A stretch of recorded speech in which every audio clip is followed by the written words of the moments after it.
স্বাগত রাত ৯টায় বাংলাদেশে আপনাদের সাথে আছি আমি কায়কোবাদ আকবর। সবশেষে খবর নিয়ে থাকবো আমি সুমনা সিনহা। শুরুতে শিরোনাম। বনানীর পর এবার পুরল গুলশান কাঁচা বাজার। ফায়ার সার্ভিসের 4 নোটিশেও উদাসীনতা।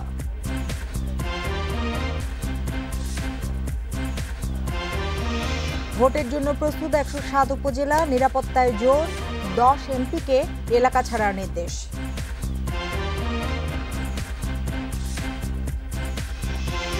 এশিয়ান আর্চারিতে রোমানের রৌপ্য। দলীয় ইভেন্টে ব্রোঞ্জে সন্তুষ্ট থাকতে হলো ছেলেদের।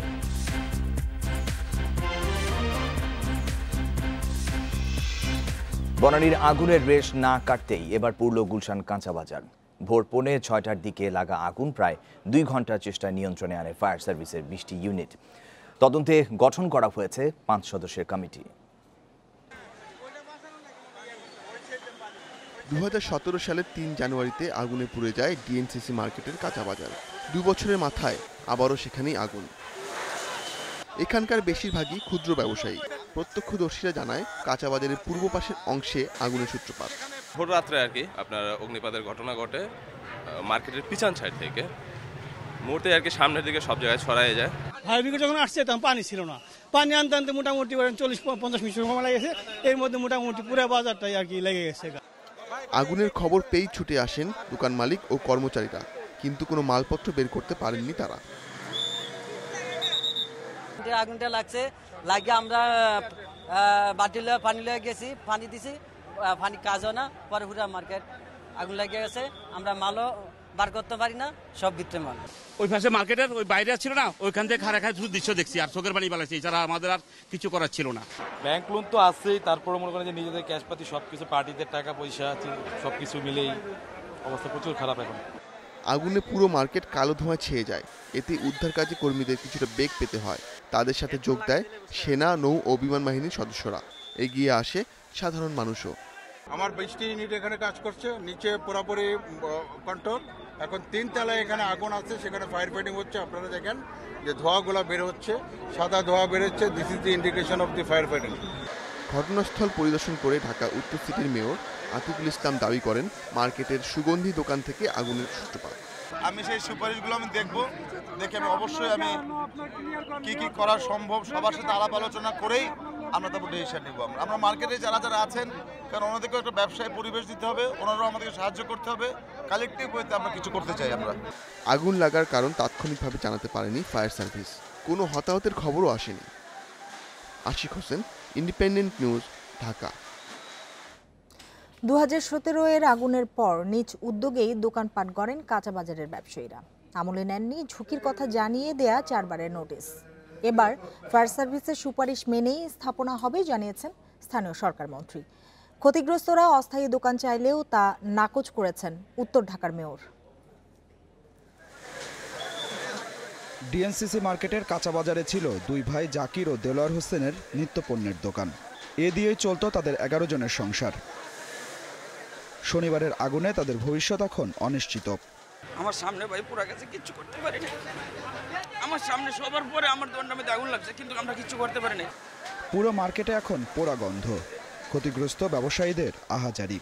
1 থেকে 1.5 বছর আগে একবার শেষ হয়ে গেছে ভাই, আবার শেষ হয়ে গেছে ভাই। 1 মাসের মধ্যে একটু বসাইতে পারে, তাহলে আমরা মোটামুটি উপকৃত হব এবং আমাদের ব্যবসাটা রানিং করতে পারবো। 2017 এর আগুনের পর এখানে পাকা ভবন হওয়ার কথা থাকলেও আইনি জটিলতায় তা হয়নি। পরে পরিকল্পনা ছাড়াই নিজেদের উদ্যোগে দোকানপাট করেন ব্যবসায়ীরা। মানা হয়নি ফায়ার সার্ভিসের সুপারিশ। 4 বার দেয়া নোটিশকেও গুরুত্ব দেননি তারা।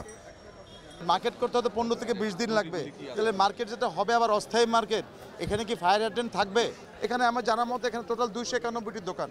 এখন ফায়ার এক্সিট, ফায়ার আইল এবং আমাদের যদি ফায়ার হাইড্রেন্ট একটা দোকানের সঙ্গে তো অনেক কমে যাবে। কিন্তু এখন দোকান মালিকরা যারা আছেন, দোকানদাররা যারা, ওনাদেরকে সিদ্ধান্ত নিতে হবে যে কারা এগিয়ে আসবেন যে এখানে দোকান কমানোর জন্য।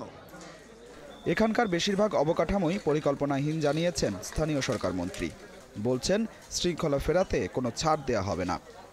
মার্কেট হওয়ার জন্য যে সমস্ত ব্যবস্থাপনা থাকা দরকার, তার মধ্যে যথেষ্ট গাফিলতি এখানে আছে এবং এই ক্ষতির পরে আমার মনে হয় সবার মধ্যে একটা বোধোদয় না আসার কোনো কারণ নাই যে সরকারকে সহযোগিতা করার জন্য। অগ্নি নির্বাপন ব্যবস্থা রেখে এখানে একটি পূর্ণাঙ্গ মার্কেট গড়তে সিটি কর্পোরেশন আন্তরিকভাবে চেষ্টা করছে বলেও জানান মন্ত্রী। Adilur Rahman, Independent News, Dhaka. গত 5 বছরে রাজধানী সহ সারা দেশে প্রায় 90,000 ছোট বড় অগ্নি দুর্ঘটনায় নিহত হয়েছেন 365 জন। আর্থিক ক্ষতি প্রায় 2,100 কোটি টাকা। ফায়ার সার্ভিস ও সিভিল ডিফেন্স বলছে রাজধানী 85% বহুতল ভবনই অগ্নি দুর্ঘটনার ঝুঁকিতে। 21শে ফেব্রুয়ারি চকবাজার অগ্নিকাণ্ডে ঝরে যায় 78টি তাজা প্রাণ। এর রেশ কাটতে না কাটতেই 28 মার্চ বনানীতে এফআর টাওয়ারের আগুনে পুড়ে মারা যান আরও 26 জন। সর্বশেষ আগুনে পুড়ে ছাই গুলশান ডিএনসিসি মার্কেটের কাঁচাবাজার। পরিসংখ্যান বলছে 2014 থেকে 2018 পর্যন্ত সারা দেশে অগ্নিকাণ্ডের ঘটনা ঘটেছে 89,923টি।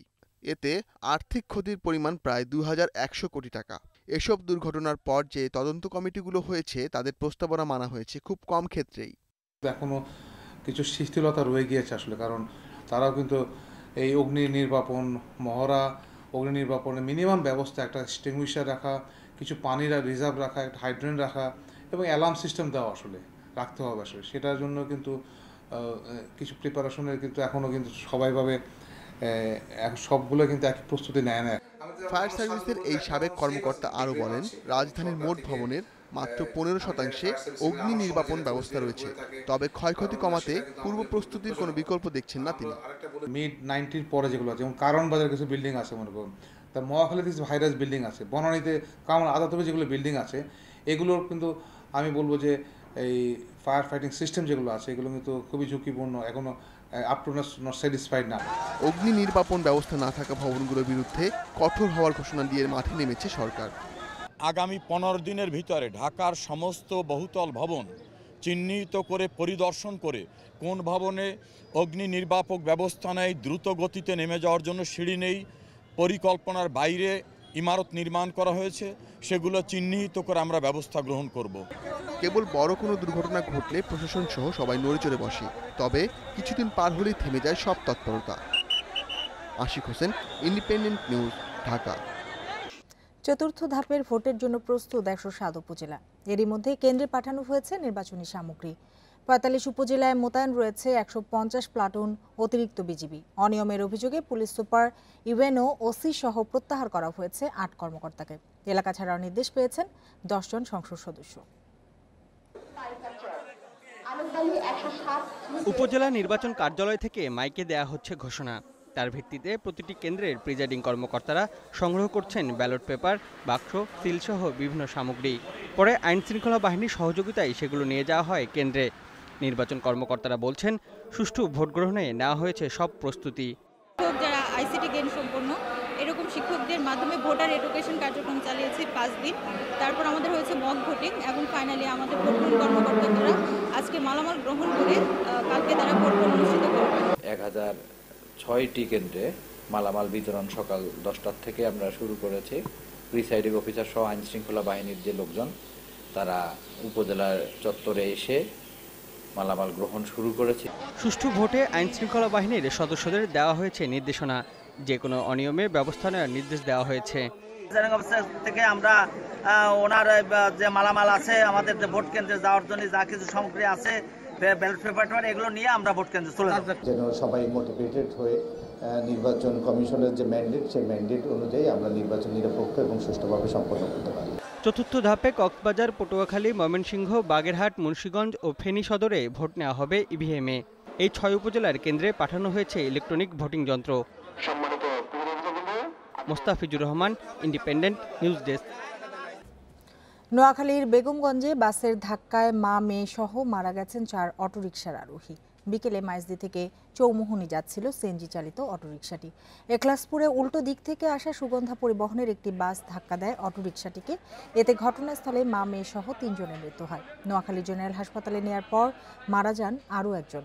নিহতরা হলেন বেগমগঞ্জের খাদিজা খাতুন, তার মেয়ে কামরুন্নাহার পলি এবং সোনাইমুড়ির ইব্রাহিম রাজু ও সাকিব হোসেন। ইতিহাস গড়তে পারলেন না রোমান সানা। এশিয়া কাপ আর্চারিতে স্বর্ণ জেতা হলো না, রৌপ্য জিতে সন্তুষ্ট থাকলেন তিনি। ফাইনালে হেরেছেন কাজাখস্তানের ইলফাতের কাছে। প্রথম সেটে 29-27, দ্বিতীয় সেটে 28-27 স্কোরে হারেন রোমান। তৃতীয় সেটে 29-28 জিতে লড়াইয়ে ফেরার আভাস দিলেও নার্ভ হারান চতুর্থ সেটে, হারেন 29-24 স্কোরে। রাশিয়ার সাইবেক বেয়ারকে 7-3 পয়েন্টে হারিয়ে ফাইনালে ওঠেন রোমান। এর আগে রিকার্ভের দলগত পুরুষ ইভেন্টে ব্রোঞ্জ জেতে বাংলাদেশ। প্রথম 2 সেট জিতে লিড নেন রোমান, রুবেল ও মিলন। পরের 2 সেটের সমতা আনে কাজাখস্তান। পঞ্চম সেটে টাই হলে 5-4 পয়েন্টে জিতে ব্রোঞ্জ পায় বাংলাদেশ। এই ছিল রাত 9টায় বাংলাদেশের আজকের আয়োজন।